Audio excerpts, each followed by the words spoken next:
Hey guys, today I'm going to show you how to merge all your PDF files into one single file on macOS. No need to install any extra software, and no need to upload your documents to any online site. Alright, let's start with the first method. This is the fastest way using Quick Actions in Finder. First, open the folder where your PDF files are stored. In this example, I've got 3 files. On macOS 26, the order you click on the files actually decides the page order in the final merged PDF. So, I'll select file 1, 2, and 3 in that order. Now, right-click, go to Quick Actions, and choose Create PDF. macOS will instantly create a new merged PDF file. You can see the order is 1, 2, 3.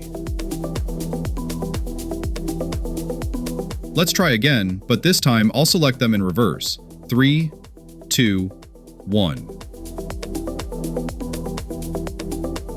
Do the same steps, and as you can see, the new PDF now follows the order 3, 2, 1. Now, let's move on to the second method. Here, I've got another PDF file. With this method, you can organize by page, not by file. That means you can rearrange the pages from all 4 files in any order you want, no matter which file they're from. First, open the first PDF using Preview. By default, you'll only see the content of the page, so turn on the thumbnail view. Now, a sidebar will pop up showing all the pages. To add another PDF, just drag it in from your desktop or from Finder and drop it into that sidebar. From here, you can rearrange the pages however you like. If there's a page you don't want, just select it and hit delete. macOS will automatically save all these changes to the first file you opened. If you want to save it as a new file, go to the File menu, select Export, choose where to save it, and give it a name. Make sure the format is set to PDF. If you want to reduce the file size, under Quartz Filter, choose Reduce File Size, then hit Save, and you're done.